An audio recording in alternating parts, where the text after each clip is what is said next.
नमस्ते भाइयों। आज हम लोग बेसिक का स्टैटिक्स स्टार्ट करने वाले हैं।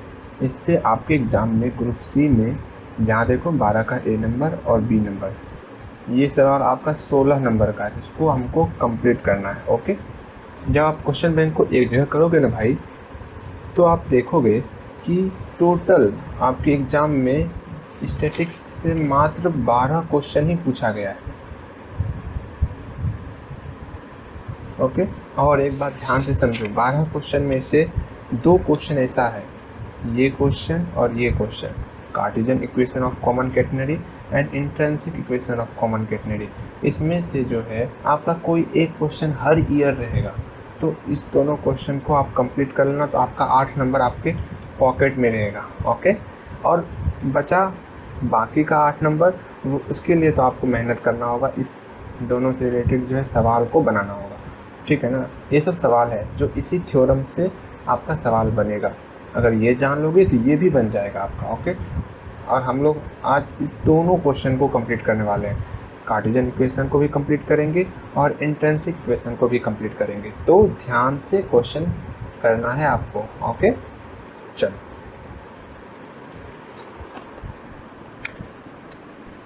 अभी जो है हम इंट्रिंसिक इक्वेशन और कार्टेशियन इक्वेशन कॉमन कैटेनरी का हम लोग प्रूव करेंगे।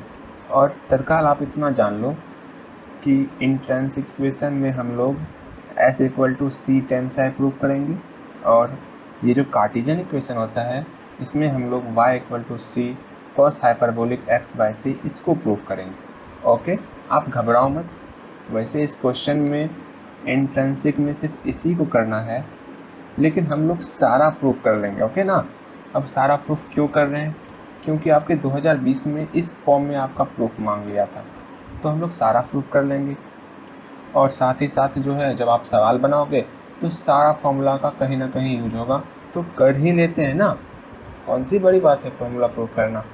चलो पहले समझते हैं कि स्टैटिक्स में जो हम लोग कॉमन कैटेनरी पढ़ रहे हैं, ये आखिर हुआ क्या कॉमन कैटेनरी, पहले इसको समझो। आप इसको समझने के लिए आप 2 एग्जाम्पल देखो।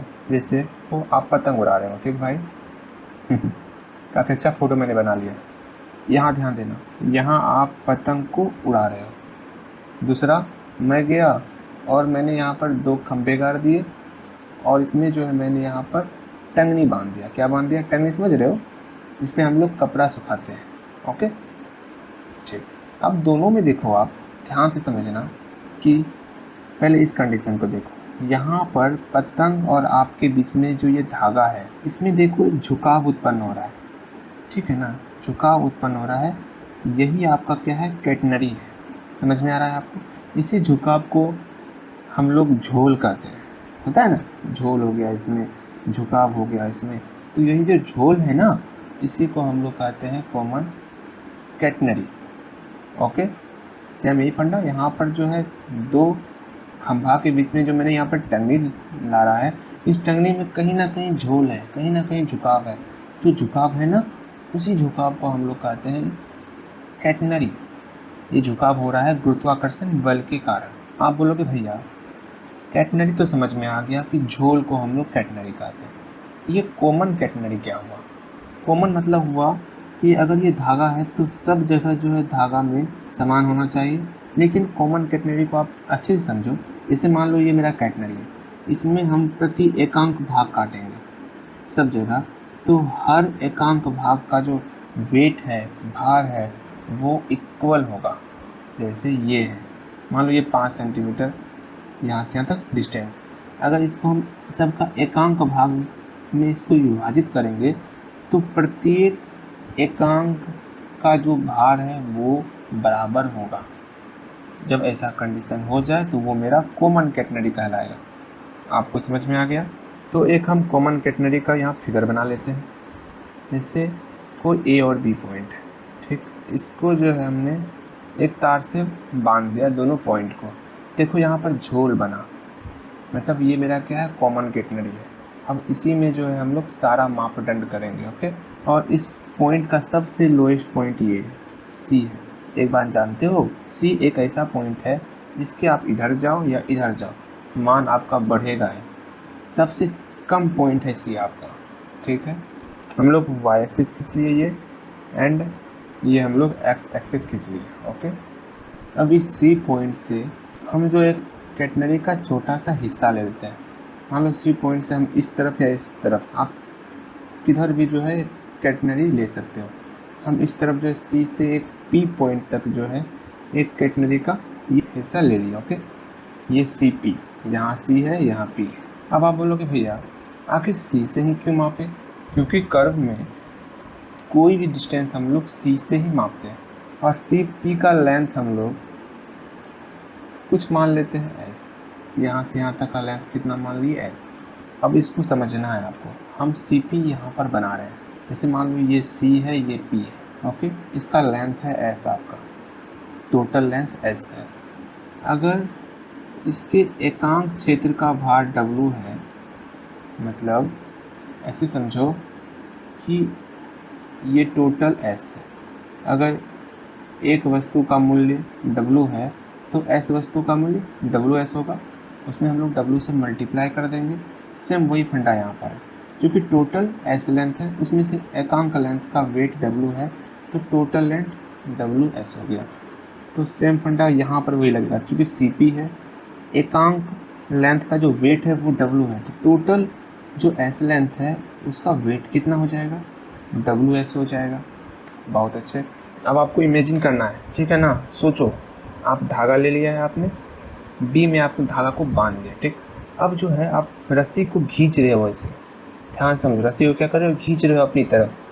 तो झोल यहाँ बना, झोल किसी कारण बना, WS के कारण बना झोल, ठीक है ना, ग्रेविटी के कारण यहाँ पे झोल बना।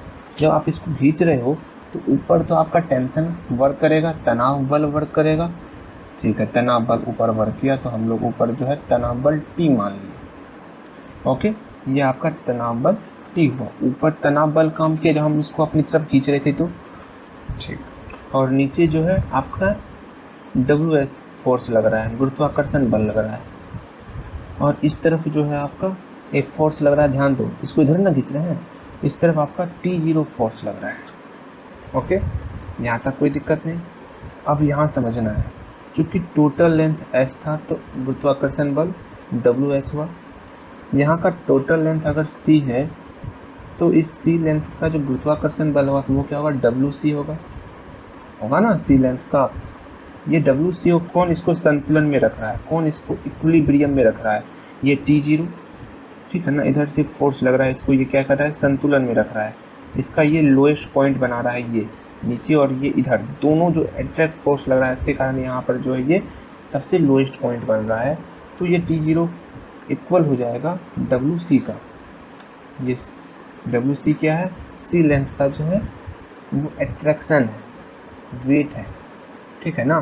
तो WC T0 के बराबर है, इतना ध्यान में रखना। ओके, इतना आपने समझा या कहीं कोई परेशानी है आपको?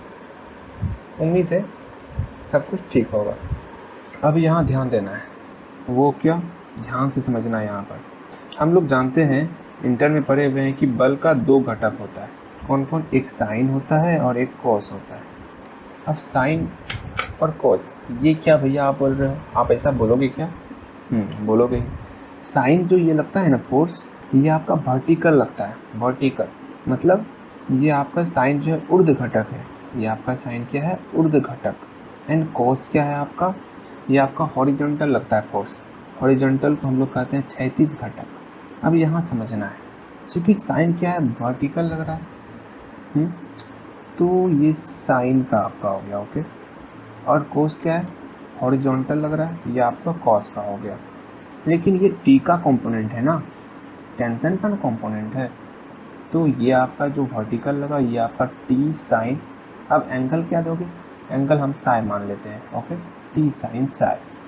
और ये जो हॉरिजॉन्टल लगा फोर्स, इसको हम लोग मान लेते हैं टी कॉस साई। ओके, दो यहाँ पर घटक हुआ, इसको समझना है, बाकी सवाल बहुत ईजी है। अब यहाँ बताओ, समझना ध्यान से, क्या समझोगे, यही कि ये टी साइन साई किसके बराबर होगा, ये WS के बराबर होगा। इस टी साइन साई को कौन संतुलन कर रख रहा है, कौन इक्विलिब्रियम में रख रहा है, ये WS, ऊपर तनाव नीचे तनाव, WS टी साइन साई के बराबर है। ओके, अब टी कोस साई को कौन इक्विलिब्रियम कर रहा है? टी कोस साई को ये T0 कर रहा है। बहुत अच्छा। अगर इतना आपने समझ लिया, समझो आपका सवाल बन गया। कैसे बना सवाल? आप बोलोगे भैया सवाल बन गया, ये कब हुआ? सवाल कहाँ बना? देखो भाई, आप प्रूफ क्या करना है, S = C tan साइन। क्योंकि यहाँ पर हमको tan लाना है, तो साइन और कॉस को डिवाइड करेंगे तो tan आएगा ना। रफ में करके देखते हैं एक बार। साइन और कॉस को डिवाइड किए तो टी कैंसिल, साइन साई बटे कॉस साई, tan साई आ गया आपका, एंड WS बटे T0। लेकिन यहाँ S लाना है, S भी है, C लाना है ना हमको, लेकिन T0 WC के बराबर था, तो tan साई = WS बटे WC, W कैंसिल हो तो गया, S = C tan साई। मेरा प्रूफ हो गया। ये पहला वाला कितना इजी था, लगा आपको कि 3 लाइन में मेरा प्रूफ हो गया। अगर आप इस चित्र को समझ रहे हो तो मेरा जो ये इंटेंसिव इक्वेशन क्लियर हो चुका है। हम लोगों ने क्या किया, इस दोनों को डिवाइड कर दिया, क्योंकि हमको tan साई के फॉर्म में प्रूफ करना था। जब इस दोनों को डिवाइड किए, टी कैंसिल, साइन साई बटे cos psi, tan Sai and WS बटे T0 का वैल्यू WC था, WC पुट की, W cancel, C tan Sai किसके बराबर हो गया? S के बराबर हो गया। बहुत आसानी से प्रूव हो गया, और ये भी बहुत आसानी से ही प्रूव होगा, कहीं कोई परेशानी नहीं होगा। ठीक है, तो बनाते हैं इसको, ध्यान से समझो। तो यहाँ पर हम लोग भाषा लिखेंगे। पहला लिखेंगे क्या? CP क्या है मेरा? कॉमन कैटनरी है। चलो लिखो, let us consider a portion CP of A common catenary such that, ये CP इस प्रकार कॉमन कैटनरी है कि ये जो C पॉइंट है ना, इसका सबसे लोएस्ट पॉइंट है, such that C is it's lowest point. And ये जो OC है, इस OC का डिस्टेंस कितना है? C है, and OC = C, small c मान लिए इसका डिस्टेंस को हम लोग। ठीक है, और ये जो पॉइंट C है, इस पॉइंट का नियामक क्या होगा? एक्स एक्सिस क्या है यहाँ पर? 0 है, तो 0, वाई एक्सिस मेरा C है, 0, C। इस पॉइंट का नियामक हो गया 0, C। तो लिख दो ना, कोऑर्डिनेट्स ऑफ C। एक बात है, जब मैंने स्टार्ट किया था ना, तो आप लोग पूछना जरूर चाह रहे होगे, भैया ये S क्या है, C क्या है, ये tan साई क्या है, पहले बताइए भैया इसके बारे में। तो यहाँ पे मैं इसको डिटेल से लिख देता हूँ, ये S क्या है। तो लेट S = S क्या है वो समझ लो। S है आपका लेंथ ऑफ द आर्क। ये जो लेंथ है CP, इसका लेंथ है। ये S क्या है? ये S जो है CP का लेंथ है, तो लिखो length of the arc CP। और ये W क्या है? इस कैटेगरी का पर यूनिट लेंथ है W। ओके, तो weight per unit length of the category. और ये WS क्या है? ये आर्क CP का वेट है। ये तो हो गया WS। और कुछ छूट रहा है? हाँ, एक चीज़ है, T और T0 क्या है? T और T0 जो है टेंशन है, तो लिख दो ना, T and T0 be the tension of the string. और ये T किस पॉइंट पर है? T आपका P पॉइंट पर है, एंड T0 आपका C पॉइंट पर है। यहाँ डाल देते हैं यार, लिख देते हैं यहाँ पर, परेशान नहीं होना, आराम आराम से बनाना है, बनेगा आपका। ठीक, T and T0 be the tension of the string at the point, P point है जिसका नियामक हम लोग XY मान लेते हैं। ठीक, एंड C पॉइंट है ये T0, C पॉइंट का जानते हैं 0, C होता है, तो P पॉइंट को XY मान लेते हैं। चल, समझ में आ रहा होगा आपको। अब बच गया क्या? ये साई एंगल। ओके, और यहाँ tan साई लाना है ना, tan साई को भी समझा देते हैं यहाँ पे नेक्स्ट डेफिनेशन में। Let the angle subtended by the, जो एंगल बन रहा है ना, वो भी किस डायरेक्शन से आपका एंगल बन रहा है? पॉजिटिव डायरेक्शन से। देखो ये जो एंगल बन रहा है, ये किस एंगल से बन रहा है? आपका पॉजिटिव, इधर से नहीं बन रहा है, पॉजिटिव डायरेक्शन से बन रहा है। उस एंगल को हम लोग साइन नाम दिए हैं, वो भी लिख देते हैं। The angle subtended by the tangent at P, P पर हम टेंजेंट डाले थे, देखो ये P है, P पर हम लोग टेंजेंट खींचे थे, वही लिखे। The angle subtended by the tangent at P with the positive direction of x axis be psi. क्या नाम दिए हैं? साई। मतलब ये जो डायरेक्ट्रिक्स खींचे हैं हम लोग, टेंजेंट खींचे हैं किस पर? P पॉइंट पर, इसका पॉजिटिव डायरेक्शन के साथ साई एंगल बन रहा है, उसी को हम लोग यहाँ पर लिखें। ठीक, इसको और डिटेल करते हैं। देखो TOX क्या है मेरा? साई एंगल है, वो लिख देते हैं हम, that is angle of TOX equal to psi. लगभग सब तो लिख दिए, बचा क्या? ये T साइन से है और T कोस है, इसको भी लिख देते हैं। ये है क्या? ये जो टेंशन T है ना, इसका कंपोनेंट है, एक हॉरिजॉन्टल है, एक वर्टिकल कंपोनेंट। अच्छा लिखो इसको भी clearly, horizontal component of T equal to T cos psi and vertical component of T का vertical component T sine Sai.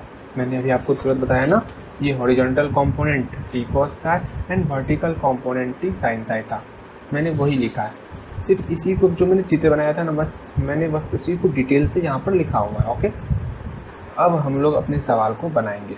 सवाल बनाने से पहले मैंने जो यहाँ पर लिखा हुआ है ना, इसको भी हम लोग लिख लेते हैं। ये किस कंडीशन में था? जब इक्विलिब्रियम कंडीशन था, मतलब जब संतुलन की स्थिति में ये कंडीशन मेरा आया था। चलो इसको भी लिख लेते हैं। इन इक्विलिब्रियम क्या क्या था? T sine psi equal to W S and T cos psi equal to T zero. हाँ, मैंने तो पहले ही प्रूफ कर दिया है यहाँ पे भाई। इसको डिवाइड करना है, डिवाइड करो तो टी साइन साई बटे टी कॉस साई, या तो इसको इक्वेशन फर्स्ट इक्वेशन सेकेंड मान के यहाँ दे देना। इक्वेशन फर्स्ट में हम लोग इक्वेशन 2 से डिवाइड कर रहे हैं। टू डब्ल्यू एस बटे टी जीरो का वैल्यू क्या था उसको पुट कर दो। टी जीरो का वैल्यू था डब्ल्यू सी, मैंने बताया था ऊपर में। ये टी जीरो का वैल्यू डब्ल्यू सी कैसे आया? ये T T cancel, tan psi equal to W S बटे डब्ल्यू सी। मैं यहाँ बनाता हूँ। ओके, इधर देखो आप, इधर अपने नज़रों को यहाँ से यहाँ शिफ्ट करो भाई। अच्छा यहाँ देखो आप, यहाँ क्या हो गया? Tan psi equal to W W तो कैंसिल हो गया ना आपका, एस बाय सी। एस को अकेला कर लेते हैं, सी टेन साई। और हमको यही प्रूव करना था। कितना इजी प्रूफ था। इसी को हम लोग कहते हैं इंट्रिंसिक इक्वेशन। अगर इंट्रिंसिक इक्वेशन आएगा, ये वाला ऊपर वाला इंट्रिंसिक इक्वेशन आएगा, तो हम लोग जो है यहाँ से यहाँ तक बनाएंगे। Okay, this formula is known as intrinsic equation of catenary. Okay, अब हम लोग प्रूव करेंगे क्या? Cartesian equation. बस इसी को आगे बढ़ाते चलेंगे। सारा फॉर्मूला बारी बारी से मेरा प्रूव होगा अपने आप, मैं कुछ नहीं करूँगा। अब फॉर्मूला खुद बोलेगा भाई मुझे प्रूफ होना है, मैं तो साधन हूँ ना। चलो इसको लेकर के चलेंगे, S equal to C tan psi, और प्रूफ करेंगे पहले ये वाला formula, x equal to C log sec psi plus tan psi. ये आपका जो है ना 2020 में पूछा गया था, x equal to C log into sec psi plus tan psi. ये आपका 2020 में यही पूछ दिया गया था। कोई नहीं, हम हैं प्रूफ करने के लिए, प्रूफ करेंगे। ओके, चल S equal to C tan psi को उधर ले लेते हैं हम लोग again. S equal to C tan psi, proof क्या करना है? बगल में लिख लो। ओके, हमको ये प्रूफ करना है। ये जो हम प्रूफ करने वाले हैं ना, इसको ध्यान से देखो भाई, इसमें ये एस वाला टर्म नहीं है। इसका मतलब हमको एस वाला टर्म तो पहले हटाना है। सेकंड, दो फॉर्मूला है जिसको आपको याद रखना होगा, बिना इसके याद रखे नहीं बनेगा। अब वो फॉर्मूला कौन सा है फटाफट से देखो। ऐसे हमको डी एक्स बटे रूट अंडर ए स्क्वायर प्लस एक्स स्क्वायर का इंटीग्रेशन करना। तो हम लोग जानते हैं ना क्या होता है, लॉग ये जो x है, x प्लस रूट अंडर ये पूरा टर्म ए स्क्वायर प्लस एक्स स्क्वायर। बस सिंपल सा फॉर्मूला ये है। इसका एक और फॉर्मूला होता है, वो आपका हाइपरबोलिक इन्वर्स के फॉर्म में साइन हाइपरबोलिक इन्वर्स x। ये फॉर्मूला था, आपने पढ़ा होगा ये सारा फॉर्मूला। इसको तो पहले आपको समझना होगा। समझ में आ गया आपको? एंड नेक्स्ट, इसको बनाने के क्रम में हम एक चीज़ मानेंगे, वो मैं पहले बता देता हूँ, आप वहाँ पे भी बताऊँगा, लेकिन पहले आप जान लो कि ये जो टेन साई है ना, ये टेन साई बराबर होता है डी वाई बटे डी एक्स का। इसी को हम लोग टी मानेंगे। टी मानेंगे तब यहाँ पर एक्स के जगह पर मेरा टी का फॉर्म आएगा। अच्छा, मैंने अभी बता दिया, मैं फिर से बताऊँगा, धैर्य रखो। चलो ये तो बात की बात हो गई। और एक बात, क्या आपने ऐसा पढ़ा हुआ है कि ये जो एस रिजल्ट है, अगर इसको हम लोग डी एस ले, ये डी एस जो है ना vertical component and horizontal component के स्क्वायर के सम के बराबर होता है, इसका स्क्वायर। ऐसा पढ़ा है क्या आपने? जैसे ये डी वाई है, ये डी एक्स है, तो डी एस स्क्वायर बराबर होगा D Y square plus D x square का। ऐसा पढ़ा होगा शायद आपने। अच्छा छोड़ो ये सारी बातें, हम लोग अपने प्रूफ पे आते हैं। ठीक, यहाँ देखो, यहाँ क्या है, S equal to C tan psi. First of all हम टेन साई के बदले में डी वाई बटे डी एक्स पुट करेंगे, डी वाई बटे डी एक्स पुट कर दिए।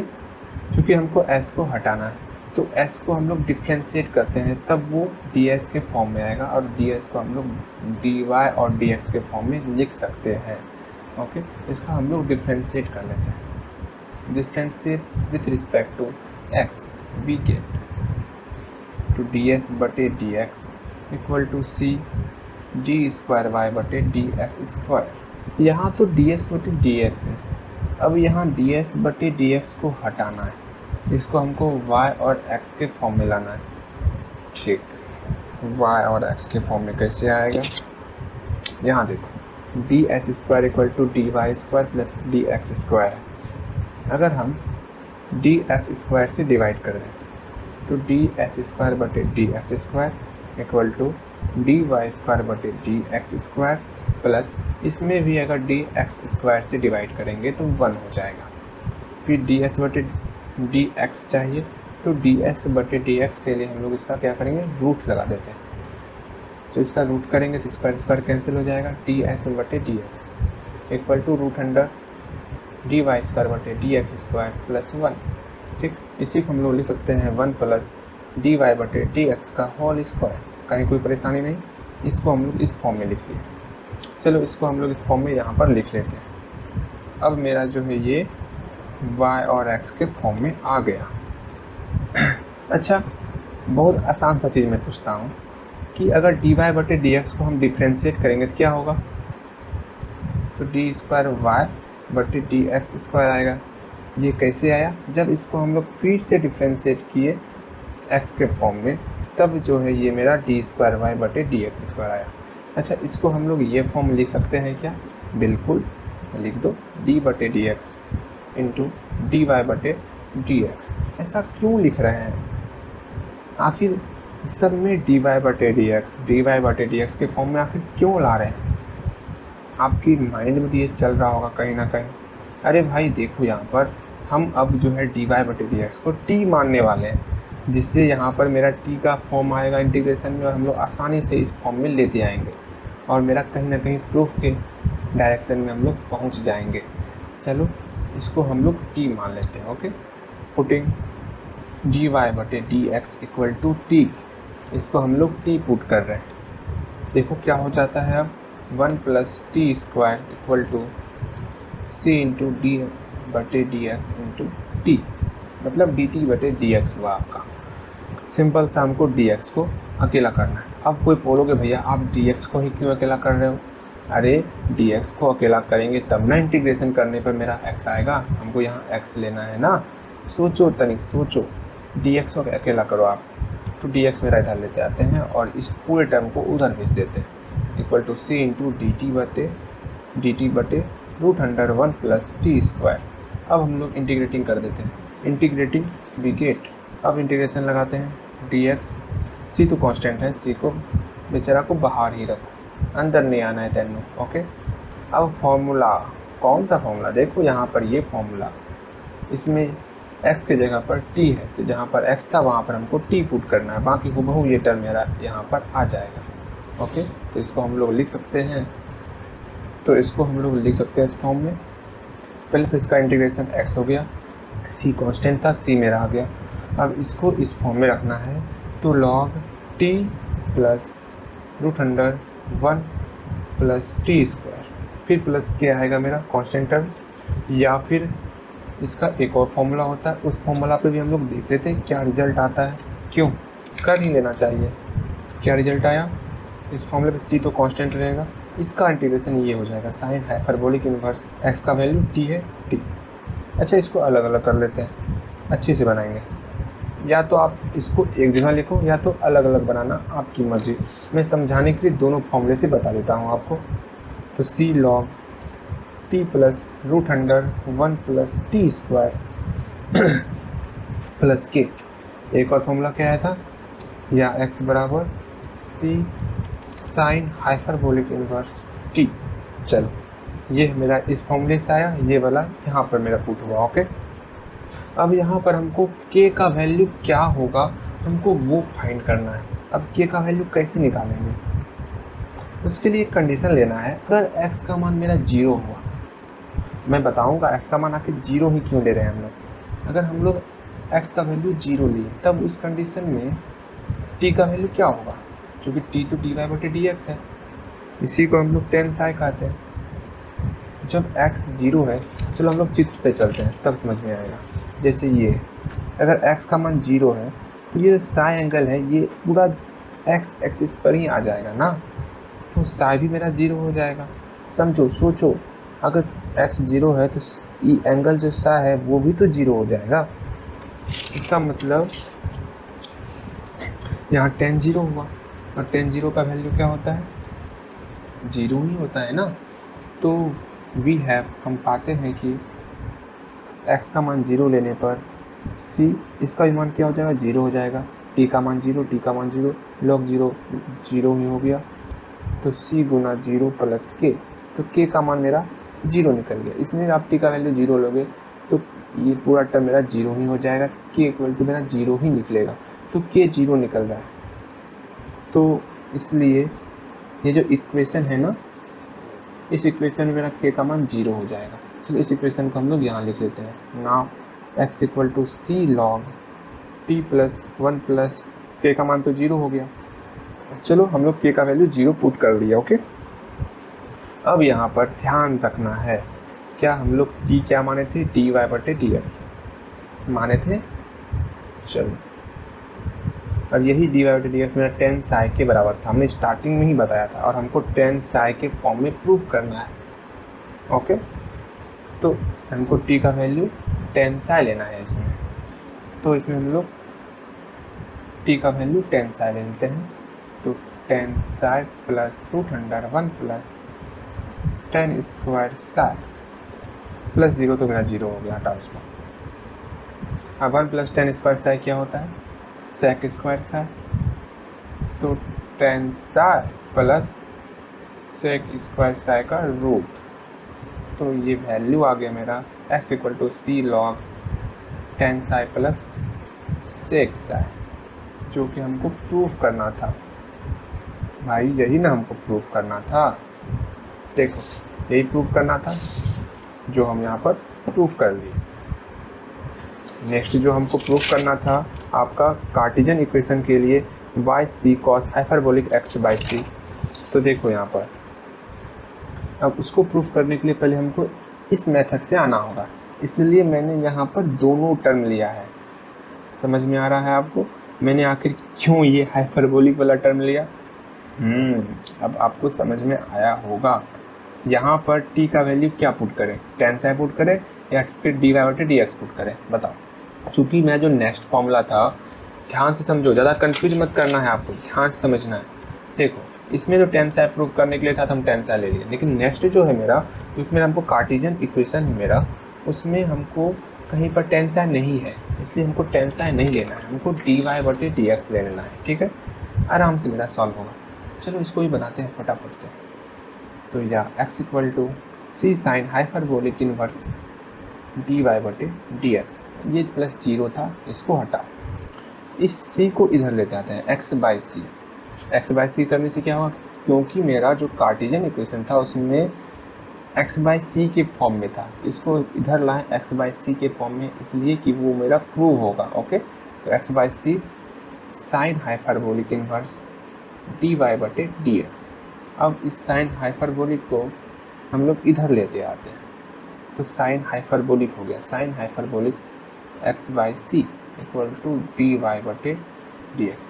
अच्छा, तत्काल इसको जो है आप याद रखो, हिस्सा बनाने में काम आएगा। इसको लेकर के हम लोग जो है कार्टेशियन इक्वेशन प्रूव करेंगे। अगर सिर्फ कार्टेशियन इक्वेशन आएगा ना, तो ये वाला टर्म आप मत करना, आप सीधा ये वाला करना और आपका प्रूव होगा। ओके, अगर ये वाला पूछेगा, जैसे एग्जाम में पूछा गया था, तब तो आपको ये करना है। अगर ज़्यादा समझ में नहीं आता है तो पूरा कर देना आप। ओके, नंबर नहीं कटेगा आपका, इतना ध्यान रखना आप। ठीक, चलो कार्टेशियन इक्वेशन इसको उधर लिख लेते हैं।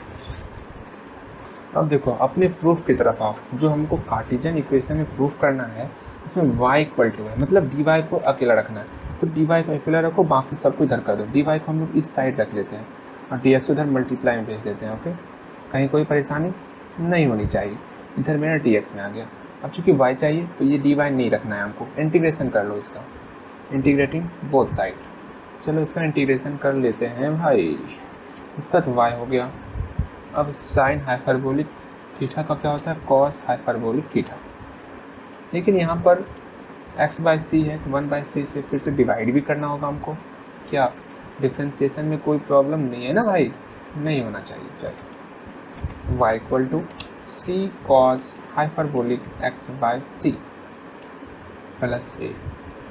चलो यहाँ तक तो कोई परेशानी नहीं। प्रूफ क्या करना है हमको, y equal to c cos hyperbolic x/c। Proof तो हो गया, लेकिन a का वैल्यू हमको 0 लाना है। अच्छा जी, कोई नहीं, जैसे c का झमेला हो रहा है।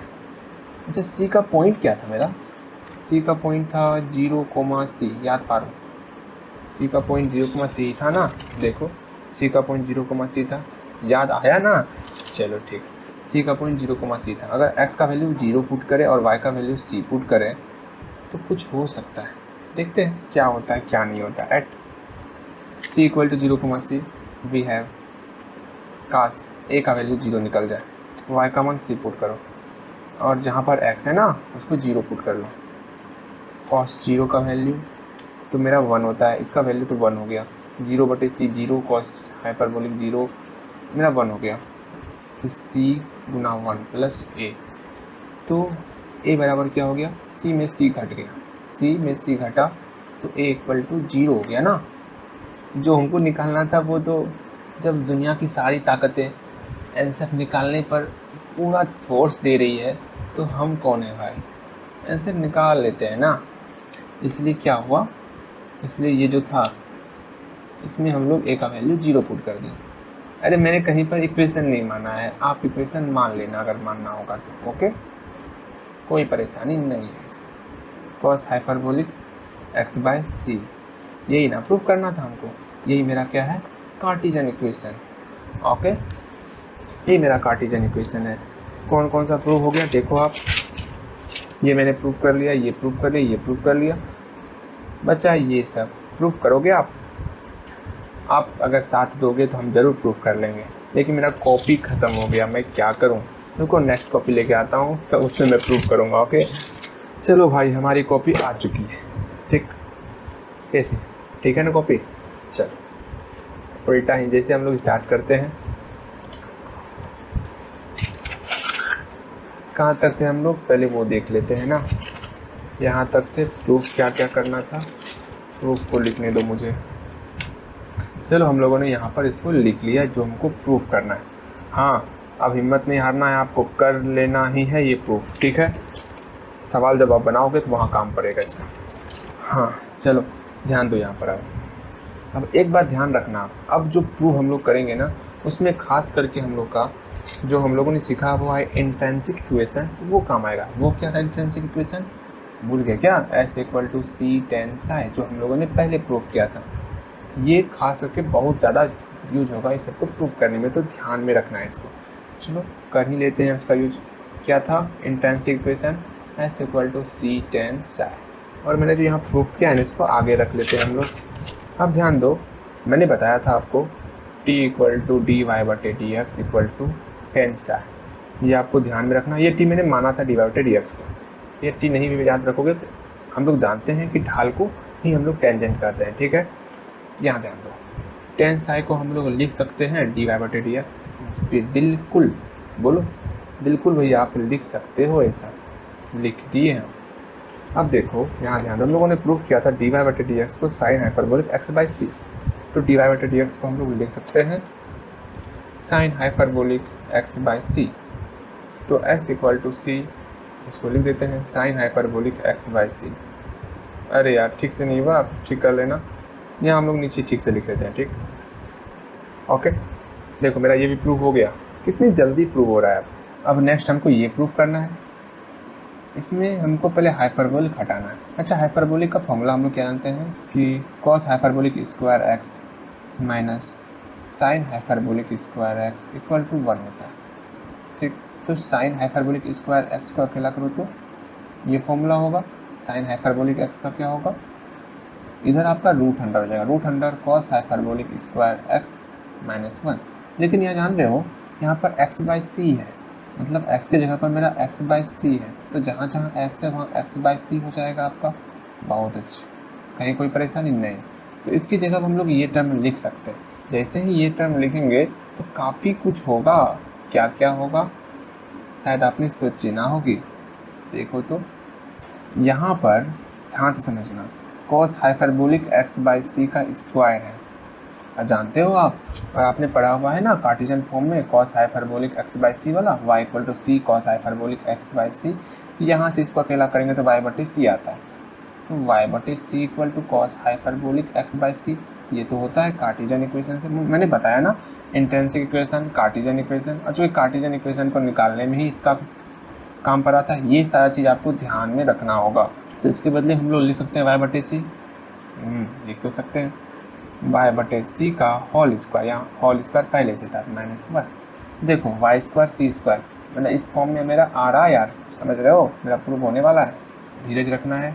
चलो लोसो लेते हैं, c² हो गया y² - c², s = c into, अब रूट तोड़ो तो y² - c², c² का रूट c हो गया, c कैंसिल, ये रूट को इधर भेज दो, तो s² = y² - c²। अब देखो हमको क्या प्रूफ करना था, y² का अकेला करना था, y² का अकेला कर लिया, तो y² ये इधर चले जाएगा, तो s² + c²। देखो मेरा प्रूफ हुआ, जो हमको प्रूफ करना था बिल्कुल प्रूफ हो गया। बचा है बस 2। अब फिर से हम लोग अपने इंट्रिंसिक इक्वेशन पर आएंगे, s = c tan psi, और हमको प्रूव करना है क्या, s का फॉर्म इसमें नहीं है, और यहाँ s की जगह पर s = c tan psi put करेंगे, जिससे ये टर्म गायब हो जाएगा और मेरा आसानी से सॉल्व हो जाएगा। अच्छा मैं यही बना देता हूँ, या y² = s = c tan psi, तो s का मान c tan psi पुट किए, इसका होल स्क्वायर कर दिए प्लस c², तो या y² = c² tan² psi plus c²। अब c² कॉमन ले लो ना, तो tan² psi प्लस 1, ये फॉर्मूला है sec² psi का, y² c² sec² psi। यही प्रूव करना है क्या, नहीं ये प्रूव नहीं करना, स्क्वायर कैंसिल हो जाएगा भाई, y² = c sec psi का होल स्क्वायर, स्क्वायर कैंसिल, तो y = c sec psi। यही प्रूव करना था, जो कि मेरा प्रूफ हो गया। लास्ट बचा है, क्या आप इसको प्रूव कर लोगे या मैं प्रूव कर दूं? अच्छा प्रूव कर ही देता हूँ, बचा हुआ है, अकेला बचा हुआ है, इसको मैं प्रूव कर लेता हूँ। इसको t = WY प्रूव करना है, तो t = WY के लिए हमको टेंशन वाला कोई फॉर्मूला है, t cos psi t sin psi, उसमें हम लोग क्या ले लें, t sin psi = था WS, t cos psi = T0, नहीं T0 नहीं चाहिए हमको, WS की फॉर्म में प्रूव करते हैं। तो क्या हो गया, t sin psi = WS, s का मान सेम वही गाना इंट्रिंसिक इक्वेशन का, s की जगह पर c tan psi पुट करेंगे, तो t sin psi = W c tan psi। हाँ अब लगता है कुछ होगा, और tan psi को आप sin psi के फॉर्म में लिख दो ना, कुछ तो होगा, sin psi / cos psi, ये sin psi cancel, t = WC 1/cos psi sec psi।